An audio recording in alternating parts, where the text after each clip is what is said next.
আসসালামু আলাইকুম, সবাইকে স্বাগতম। আমি জামান নাসের। আজকে আমরা দেখব হচ্ছে বস ভিউয়ার।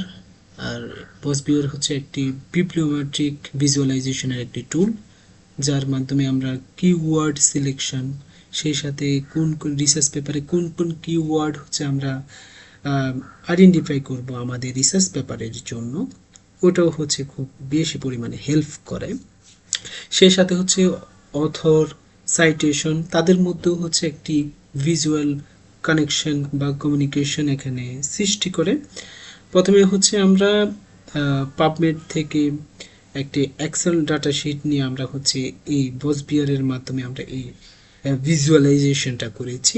এই ভিজুয়ালাইজেশনটা হচ্ছে তিন ধরনের হতে পারে। একটা হচ্ছে নেটওয়ার্ক ভিজুয়ালাইজেশন, একটা হচ্ছে ওভারলে ভিজুয়ালাইজেশন, আর একটা হচ্ছে ডেনসিটি ভিজুয়ালাইজেশন। আমরা আজকে দেখব হচ্ছে নেটওয়ার্ক ভিজুয়ালাইজেশন। আপনাদের কাছে মনে হচ্ছে যে একটা নেটওয়ার্কের সিস্টেম, জেনারেল কোনো নেটওয়ার্ক সিস্টেম যেখানে হচ্ছে বিভিন্ন কম্পিউটার, একটা কম্পিউটারের সাথে অ্যাটাচমেন্ট। বাট এই নেটওয়ার্কিং সিস্টেম বা ভিজুয়ালাইজেশনটা কিন্তু খুব ডিপলি কনসার্ন হিসেবে আপনাকে সকল কিছুই ব্রিফ করবে, এবং এটা সম্পর্কে আপনি চাইলেই অনর্গল 2-3 ঘন্টা হচ্ছে ক্লাস নিতে পারবেন। তো আমরা প্রথমে দেখি হচ্ছে, এখানে দেখি হচ্ছে সার্কুলার পোর্শন। এই সার্কুলার অংশটাকে আমরা বলি হচ্ছে নোড। এই নোডগুলোর দিকে খেয়াল করলে আপনি বুঝতে পারবেন কোনো একটি নোড হচ্ছে অনেক লার্জ, কোনোগুলো হচ্ছে মডারেট বা হচ্ছে মিডিয়াম সাইজ, এবং ছোট, তার চেয়েও আরও বেশি ছোট নোডও হচ্ছে এখানে রয়েছে। এগুলো দ্বারা কি বোঝায় এটা আমরা এখন দেখার চেষ্টা করব। যেমন আমরা যে পেপারটা থেকে ভিজুয়ালাইজেশনটা করেছি, এটা হচ্ছে আপনার হেভি মেটাল। হেভি মেটাল হচ্ছে হিউম্যান হেলথের উপর কী ধরনের প্রভাব ফেলে, এরকম সকল রিসার্চ পেপারকে একসাথে নিয়ে হচ্ছে আমরা এই কিওয়ার্ড কোঅকারেন্স নেটওয়ার্কটি আমরা তৈরি করেছি। যেখানে আমরা দেখতে পাচ্ছি এনভায়রনমেন্টাল মনিটরিংটা হচ্ছে সবচেয়ে বড় নোটস। এ সবচেয়ে বড় নোটস হওয়ার কারণে এটা বোঝাচ্ছে যে কিওয়ার্ড হিসেবে এনভায়রনমেন্টাল মনিটরিং, এই কিওয়ার্ডটা হচ্ছে রিসার্চ পেপারে সবচেয়ে বেশি পরিমাণে এসেছে।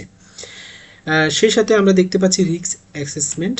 এই রিস্ক অ্যাসেসমেন্টটা হচ্ছে তার চেয়ে একটু ছোট, এই নোটটা হচ্ছে তার চেয়ে একটু ছোট। এটা দ্বারা বোঝাচ্ছে হচ্ছে এনভায়রনমেন্টাল মনিটরিং এর চেয়েও রিসার্চ পেপারের রিস্ক অ্যাসেসমেন্টটা আর একটু কম এসেছে। আর এখানে আমরা দেখতে পাচ্ছি লিভারের ক্ষেত্রে দেখা যাচ্ছে হচ্ছে এখানে এটা, এই নোটটা হচ্ছে আরো অনেক ছোট। এটা দ্বারা বোঝাচ্ছে হচ্ছে এই কিওয়ার্ড হিসেবে লিভার ওয়ার্ডটা খুব কম পরিমাণে হচ্ছে রিসার্চ পেপারে এসেছে। একই সাথে আমরা যদি একটু দেখি, আমরা যদি এনভায়রনমেন্টাল মনিটরিং এর উপর যদি আমরা কার্সরটাকে রাখি, তাহলে আমরা দেখতে পাচ্ছি এখানের এই মানে নোটসের সবচেয়ে কাছাকাছি হচ্ছে রিস্ক অ্যাসেসমেন্ট নোটসটা, এবং হচ্ছে এটা থেকে যদি অনেক দূর বলি তাহলে আমরা দেখতে পাচ্ছি হচ্ছে সবচেয়ে দূরে হচ্ছে বায়ু অ্যাকুমুলেশন। অর্থাৎ এই নেটওয়ার্কগুলা বা হচ্ছে এই কিওয়ার্ডগুলো এত দূরে বা কাছে, এটা দ্বারা আসলে কি বোঝাচ্ছেন, এখানেও কিন্তু গুরুত্বপূর্ণ একটা বিষয়, এটাও আমাদের অ্যানালাইসিস করতে হবে। যেমন রিস্ক অ্যাসেসমেন্ট থেকে এনভায়রনমেন্টাল মনিটরিংটা হচ্ছে অনেকটাই কাছাকাছি, এটা দ্বারা বোঝাচ্ছে এনভায়রনমেন্টাল মনিটরিং এর সাথে রিস্ক অ্যাসেসমেন্টের খুব একটা ঘনিষ্ঠ সম্পর্ক রয়েছে, খুবই স্ট্রং একটা সম্পর্ক রয়েছে। এবং আমরা যখন এনভায়রনমেন্টাল মনিটরিং হেভি মেটাল নিয়ে যখন কাজ করব, তখন এনভায়রনমেন্টাল মনিটরিংটা নিয়ে অবশ্যই আমাদের কাজ করতে হবে। আর এনভায়রনমেন্টাল মনিটরিং নিয়ে যদি আমাদের কাজ করতে হয়, তাহলে অবশ্যই হচ্ছে আমাদের রিস্ক অ্যাসেসমেন্ট নিয়ে হচ্ছে কাজ করতে হবে। তো এটা দ্বারাই হচ্ছে বোঝাচ্ছে হচ্ছে যে এটার সাথে এটা হচ্ছে খুবই বেশি সম্পর্কযুক্ত। এই জন্যই এই নোটস এবং হচ্ছে এই এনভায়রনমেন্টাল মনিটরিং নোটস, এই দুটো খুবই কাছাকাছি। কিন্তু এটার সাথে হচ্ছে বায়ো অ্যাকুমুলেশনটা একটু তেমন একটা সম্পর্কযুক্ত না, এজন্য হচ্ছে অনেকটা দূরে নেটওয়ার্কটা। একই সাথে আমরা এখানে দেখতে পাচ্ছি হচ্ছে কিছু নোড হচ্ছে রেড কালারের। আমরা দেখতে পাচ্ছি কিছু নোড হচ্ছে রেড কালারের।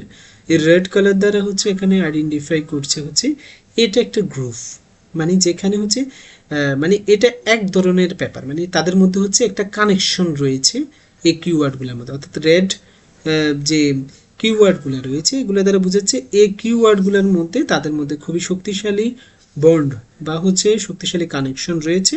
এবং গ্রিন কালারের যে নোটসগুলো দেখা যাচ্ছে, এটা দ্বারা বোঝা যাচ্ছে এগুলো হচ্ছে আলাদা একটা এরিয়া কে নির্দেশ করে, আর আলাদা একটা রিসার্চ ফিল্ডকে হচ্ছে নির্দেশ করে বা পর্সনকে নির্দেশ করে যারা খুবই ঘনিষ্ঠ সম্পর্কযুক্ত।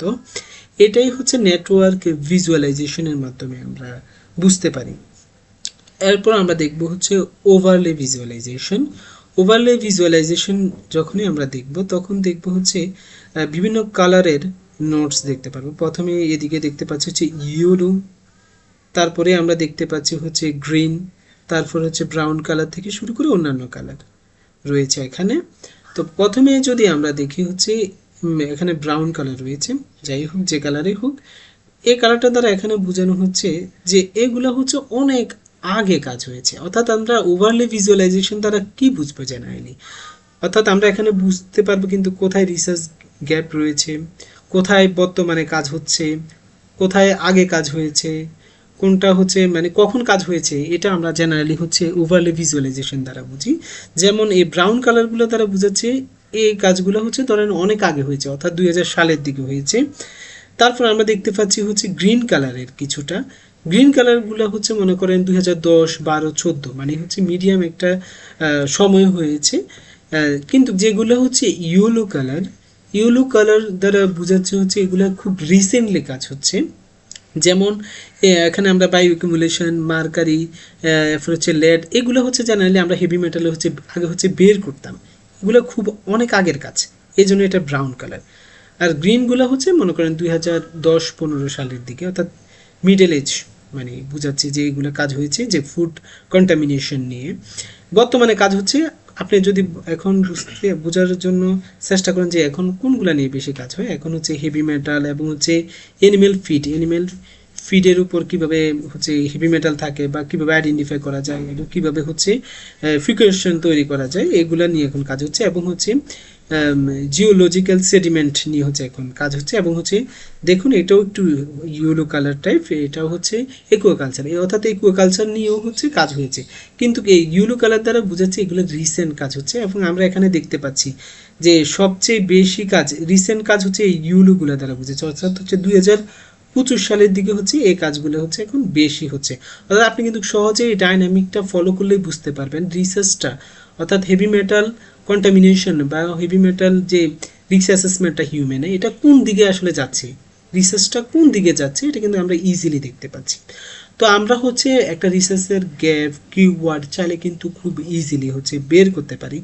এই যে আমরা ভিজুয়ালাইজেশনগুলো তৈরি করলাম ভয়েসবিয়ারের মাধ্যমে, এটা কিন্তু তৈরি করা খুবই ইজি। আপনারা চাইলে যদি আপনারা চান তাহলে আমি এগুলোরও হচ্ছে ভিডিও দিতে পারি কিভাবে এটা তৈরি করা যায়। তারপরে আমরা উপরে দেখব হচ্ছে ডেনসিটি ভিজুয়ালাইজেশন, অর্থাৎ কিওয়ার্ড হিসেবে এখানে সবচেয়ে বেশি ব্যবহার করা হয়েছে এনভায়রনমেন্টাল মনিটরিং, তারপর হচ্ছে রিস্ক অ্যাসেসমেন্ট, তারপর হচ্ছে ফুড কন্টামিনেশন, এগুলো হচ্ছে মানে খুব বেশি ব্যবহার হয়েছে আমরা এখানে দেখতে পাচ্ছি। এটাকে বলা হচ্ছে ডেনসিটি ভিজুয়ালাইজেশন, অর্থাৎ কোন কিওয়ার্ডগুলো নিয়ে বেশি কাজ হচ্ছে আর কি। তো আশা করি আপনারা অনেক কিছুই শিখতে পেরেছেন। সামনের ক্লাসে আমরা দেখব কিভাবে আমরা এই নেটওয়ার্কিং ভিজুয়ালাইজেশনগুলো তৈরি করতে পারি অথর দিয়ে, এরপর হচ্ছে কিওয়ার্ড দিয়ে, সাইটেশন দিয়ে, বিভিন্নভাবে আমরা তৈরি করা শিখাবো ইনশাআল্লাহ। আসসালামু আলাইকুম।